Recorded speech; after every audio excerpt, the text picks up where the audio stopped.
Ibihe byiza kuri mwebwe mukomeje kudukurikira, mukomeje kuba natwe muri gahunda z'amakuru ndetse n'ibiganiro bitandukanye, mudukurikiye muri hirya no hino mu bice bitandukanye mu Rwanda no hanze y'igihugu cy'u Rwanda, by'umwihariko mu karere k'ibiyaga bigari, muri Uganda, Repubulika ya Demokarasi ya Kongo, Burundi n'igihugu cya Tanzania.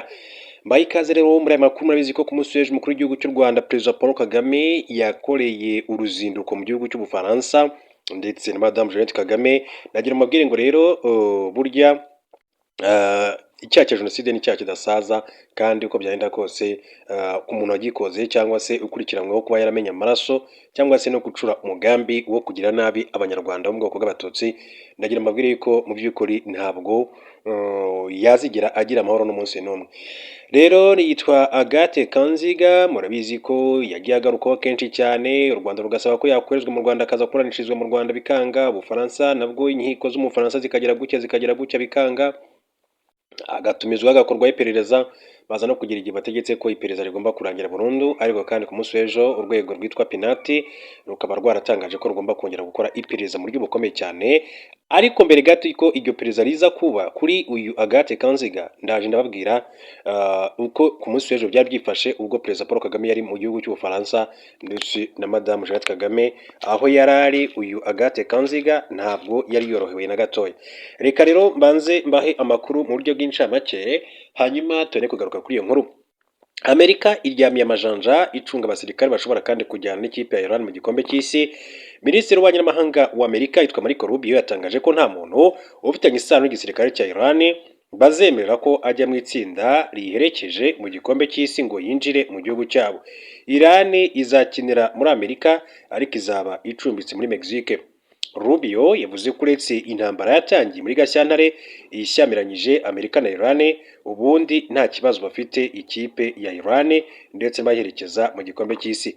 Ati icyo tutazemera ni uko bavanga mu baherekeje ikipe abantu tuzi neza ko ntaho bahuriye n'imikino bafite, aho kandi bahuriye na Islamic Revolutionary Guard Corps. Ibyo tuzabigenzura cyane. Ikipe ya Iran izacumbika muri Tijuana muri Mexique, ikazajya ikora urugendo rw'iminota ibarirwa muri 55 mu ndege bagiye gukina muri Leta Zunze Ubumwe za Amerika. Duce mu gihugu cya Kenya, mbabwire ko perezida wa Kenya William Ruto yagaragaje ko kwemera kwakira ikigo cya Leta Zunze Ubumwe za Amerika cyakira abakekwaho icyorezo cya Ebola yari amasezerano hagati y'ibihugu byombi, ariko agamije gushyiraho uburyo bwo guhangana n'iki cyorezo no kukirinda. Ibi yabivuze nyuma y'uko urukiko rukuru rwa Nairobi ruhagaritse by'agateganyo umugambi wo gushyira iki kigo cyakira abakekwaho icyorezo cya Ebola muri Kenya. Tariki 28 Gicurasi 2026 Leta ya Kenya yemereye Amerika gushyira iki kigo mu birindiro by'ingabo zirwanira mu kirere bya Laikipia mu ntara ya Mount Kenya. Amerika yari yateganyije ko iki kigo kandi cyagombaga gutangira gukora ku itariki 29 Gicurasi. Inzobere mu rwego rw'ubuvuzi z'Abanyamerika zigatangira kandi gufasha abari mu kato. Umuryango Katiba Institute iharanira iyubahirizwa ry'amategeko muri Kenya wahise utanga ikirego mu rukiko rukuru rwa Nairobi ugaragaza ko icyemezo kandi cyo gushyira iki kigo muri Laikipia kinyuranyije n'amategeko. Umucamanza Patricia Nyawundi yashingiye kuri iki kirego yanzura ko Leta ya Kenya kandi itemere kwemera ko Amerika ishyira iki kigo muri Laikipia mu gihe hataraba urubanza rwo kumva impamvu zatanzwe na Katiba Institute. Yanzuye ko urukiko ruzumva ikirego cya Katiba Institute ku itariki ya 2 Kamena 2026. Mu kiganiro Ruto yagiranye kandi amakuru ku itariki ya 1 Kamena 2026 yavuze ko ibyo yakoze kwari kugira ngo arinde abaturage ba Kenya ariko anafashe igihugu bamaze imyaka myinshi ari inshuti. Ati twakusanyije ibikoresho byo dufite kugira ngo rero turinde Kenya duhangana n'ikibazo gihari. Twateguye aho gushyira abantu mu kato, aho kubasuzumira ndetse no kubavurira. Akomeza agira ati ubwo Perezida Trump yasabaga guverinoma ya Kenya kubafasha kandi binyuze mu kugira ikigo i Laikipia, narabyemeye, ariko yari amasezerano n'ubufatanye n'igihugu gikoranye na Kenya imyaka 30-40 kandi baradufashije cyane. Agaragaza ko Amerika yagiye kandi bafasha Kenya guhangana n'indwara zitandukanye nka sida, guhangana na COVID-19 ndetse n'izindi. Rero ati byari bikwiye ko nabo babaha ubufasha. Hari raporo yerekanye ko icyo kigo cya Amerika yashaka kandi gushyiraho cyagombaga kugira ibyuma 50 kikagira abakozi bakora mu rwego rw'ubuzima rwa Leta Zunze Ubumwe za Amerika. ikiganiro perezida wa Kenya William Ruto yagiranye n'umunyamabanga wa leta ya Amerika ushinzwe ububanyi n'amahanga Marco Rubio ku 28 Gicurasi 2026. Rubio yemeye ko Amerika yiteguye kandi gutanga arenga miliyari 1,740,000 z'amashiringi ya Kenya, ni ukuvuga arenga miliyari 19 yo kubaka iki kigo. Reka rero mbere gato yuko tujya kuri uyu Agathe Kanziga banze mbabwire ko inteko ya Uganda yanze Dr Muganga wari wagizwe ministre. Komite y'inteko ishinga amategeko ishinzwe gusuzuma ko abahawe imyanya muri guverinoma bujuje ibisabwa n'amategeko yatewe utwatsi kandidatire ya Dr Lawrence Muganga wari wagizwe umunyamabanga wa leta muri Minisiteri y'umutekano imbere mu gihugu kubera kugira ubwenegihugu bubiri. Dr Lawrence Muganga wagizwe ministre yatangaje ko adakomoka mu Rwanda ahubwo ariho ubwoko bw'abanyarwanda, ari umugoko w'abanyarwanda bwo muri Uganda, afite ubwenegihugu bwa Uganda ndetse bwa Canada. Uyu mugabo usanzwe ari umuyobozi mukuru wa kaminuza Victoria muri Uganda yagizwe umunyamabanga wa leta muri Minisiteri y'umutekano mu gihugu. Perezida Museveni niwe wamuhaye izi nshingano. Dr Lawrence Muganga ubwo yaravuye mu nteko ishinga amategeko ku itariki ya 2 Kamena yabwiye itangazamakuru ko mbere yo gusubira muri Uganda yari afite ubwenegihugu bubiri, ubwa Uganda n'ubwa Canada, ariko yiteguye kugumana ubumwe mu gihe kandi byaba ngombwa. Ati ndi umunyarwanda kandi abanyarwanda ni bumwe mu bwoko bwo muri Uganda. Iki ni ikimenyetso cyumvikana. Ati ntabwo rero nkomoka mu Rwanda, mbere yuko nza hano ati nari mfite ubwenegihugu bubiri, ukuvuga ubwa Uganda n'ubwa Canada. Abadepite bavuze ko Dr Lawrence Muganga yari yemeye guhita areka ubwenegihugu bwa Canada mu gihe yaba yemerewe kujya muri uwo mwanya wa ministre. Abagize komite ishinzwe kugenzura ibisabwa benshi bakomeje kugaragaza impungenge ko kuba yemera kureka ubwenegihugu bitaba igihamya cyo kuba haba hakurikijwe kandi biteganywa mu itegeko nshinga bisabwa abajya mu myanya imwe y'ubutegetsi birangira batewe utwatsi ibyo kuba ministre kwe. Dr Lawrence Muganga niwe rukumbi utabashije kandi kunyura yemye imbere bagize inteko ishinga amategeko, nyamara kandi abanyuze muri ako kayunguruzo nk'ako yanyuzemo harimo Ambasaderi Adonia Ibare na Kevin Echodo, ndetse nabo kandi bafite ubwenegihugu bubiri, ndetse bemeje imbere y'inteko ko bazahita bareka ubwa Amerika. Bo birangira kandi bashyigikiwe n'abadepite benshi, bituma bemererwa kandi gukomeza bakajya mu myanya bahawe. Nyuma yaha abemejwe basigaje kurahirira inshingano yo gutangira akazi mu gihe kandi hagitegerejwe kuzaziba icyuho cyahari kujya Dr Lawrence Muganga. Reka rero tujye kuri Agathe Kanziga kuko wenda reka nze kubanza guca kuri nyakubahwa Perezida wa Repubulika y'u Rwanda Paul Kagame mbabwira ko yari Paris mu gihugu cy'Ubufaransa. Akaba rero Perezida Paul Kagame yarashimiye Macron ubwitange yagize bwo kwemera uruhare rw'Ubufaransa muri jenoside. Perezida Paul Kagame yashimiye Emmanuel Macron w'Ubufaransa ubwitange yagize bwo kwemera ko igihugu cye cyatereranye u Rwanda mu gihe cya jenoside yakorewe Abatutsi mu 1994, mu gihe kandi cyari kigifite ubushobozi bwo kwihagarika. Ubu butumwa yabutanze ku mugoroba wo kwa 2 Kamena 2026 ubwo ku nkombe z'umugezi wa Seine mu mujyi wa Paris hafungurwaga ku mugaragaro urwibutso rwa jenoside yakorewe Abatutsi mu 1994 rwahawe izina rya Les Archives. Iki gikorwa cyitabiriwe na Perezida Macron, meya w'umujyi wa Paris Emmanuel Gregoire, abayobozi bo muri guverinoma z'ibihugu byombi, umunyamabanga mukuru w'umuryango wa OIF uhuza ibihugu bikoresha igifaransa Madame Louise Mushikiwabo n'umunyarwandakazi, Perezida wa Ibuka France Marcel Kabanda n'abayobozi n'abarokotse jenoside. Perezida Kagame yashimiye kandi Abafaransa bagize uruhare mu kugaragaza ukuri kw'amateka ya jenoside, harimo uwahoze ari meya wa Paris Anne Hidalgo n'uwamusimbuye, abanyamakuru, abahanga mu mateka n'impirimbanyi z'uburenganzira bw'ikiremwamuntu. Umukuru w'igihugu kandi yagaragaje ko uru rwibutso ari ikimenyetso gikomeye kigaragaza ukuri kw'aya mateka ashaririye, kandi ko uko kuri kudashobora kandi guhungabana kuko kubakwiye ku ruhare, kikaba kandi ikimenyetso cy'agaciro k'abanyarwanda n'amateka yabo. Perezida Kagame yashimiye Macron kuba rero tariki ya 27 Gicurasi 2021 yarasuye urwibutso rwa jenoside yakorewe Abatutsi rwa Kigali ku Gisozi, akemera ko Ubufaransa bwatereranye u Rwanda kuva mu gihe bwabonaga ibimenyetso mpuruza bya jenoside. Yagize ati Perezida Macron, ndagira ngo ngushimire kubera impamvu ebyiri: umuhate w'ubumuntu mu myaka 5 ishize wariyemeje uzi Kigali nyuma y'ishyirwa hanze rya raporo ebyiri zigenga, imwe yamuritswe na leta yawe, indi yamuritswe n'u Rwanda, uza mu gihe zagaragazaga umwanzuro umwe. Perezida Kagame yakomeje agira ati wemeye ko Ubufaransa kandi bwashoboraga guhagarika jenoside ariko ntibwabikoze, nanjye nagaragaje ko aya magambo ari ikintu cy'ingenzi cyane kurusha gusaba imbabazi, ahubwo ari ukuri.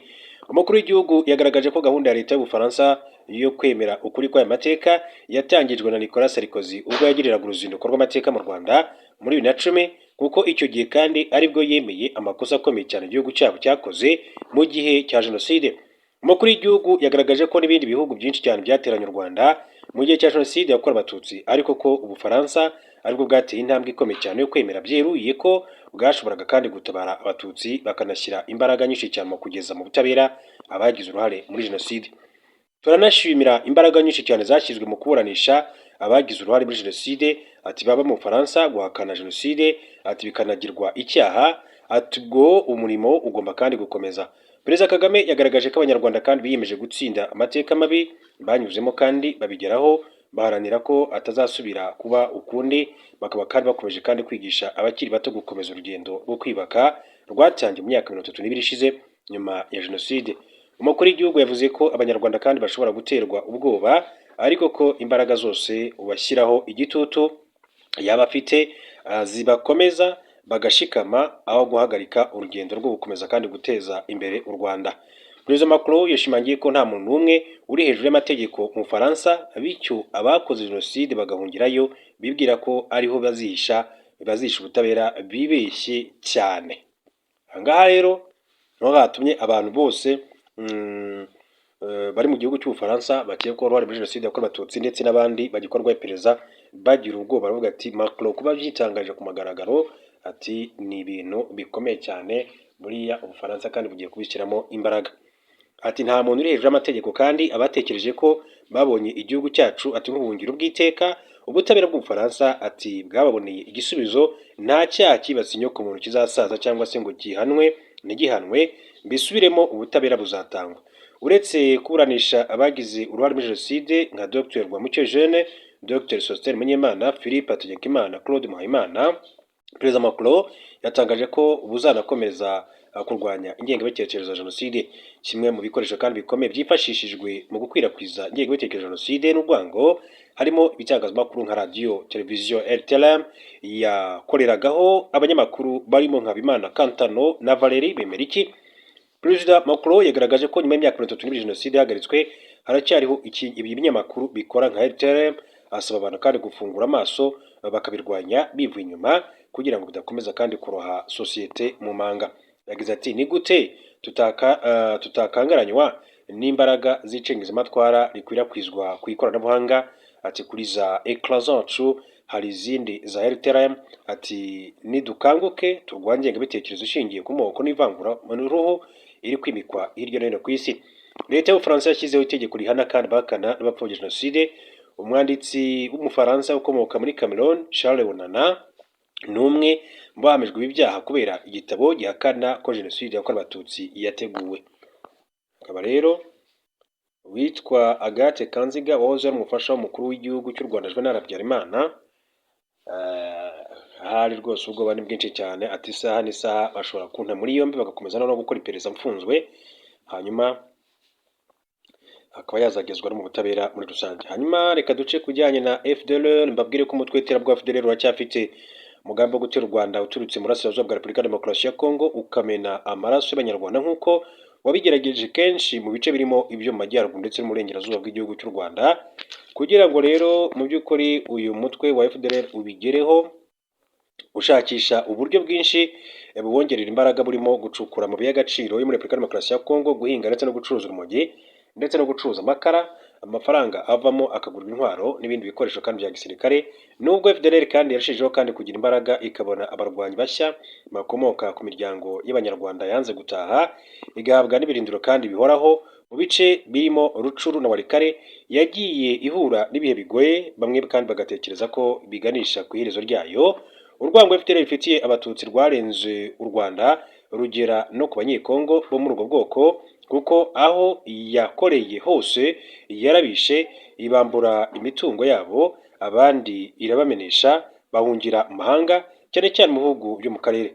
Muri 2005 abanyekongo bakomoka mu ntara ya Kivu y'Amajyepfo barimo Pasteur Jean Masumbu bashinze umutwe wa Maimai Raya Mutomboki ubiza icyuya abarwanyi ba FDLR bari bamaze kandi igihe kinini cyane bica bene wabo. Abasirikare bo mu bwoko bw'abatutsi kandi bahoze mu ngabo za Repubulika Demokarasi ya Kongo barangajwe imbere na General Laurent Nkunda bafashe icyemezo cyo kurema umutwe wa CNDP muri 2006 wari ufite intego yo gutabara bene wabo bari bakomeje kandi gutotezwa na FDLR cyane cyane muri Kivu y'Amajyepfo Majyaruguru. Kuvuka k'umutwe wa CNDP Congrès National pour la Défense du Peuple kwagaragazaga ko mu gihe kandi umuryango mpuzamahanga ukomeje kandi guterera hagati mu ryinyo mu gihe abasivili bagirirwa nabi leta yabo ikarebera abenegihugu kandi bashobora kandi kwifatira icyemezo cyo kwikemurira ikibazo. Abanyekongo mu bwoko bw'abanyarwanda muri Warikare bari barambiwe ubugizi bwa nabi bwa FDLR nihotera kandi irimo kubambura imitungo yabo. Muri 2008 nabo bashinze umutwe wa NDC cyangwa se Nduma Défense du Congo wari ufite intego yo guhangana nawo uyoborwa n'uwitwa Ntaberi Sheka. NDC rero ikaba yarabujije amahwemo FDLR gusa yaje kandi gucikamo ibice ubwo Sheka atumvikanaga na Guido Shamirai Mwisa wari umwungirije. Havuka undi mutwe wa NDCR imbaraga z'abanyarwanda zarwanyaga izi nyeshyamba z'abanyarwanda ziragabanuka.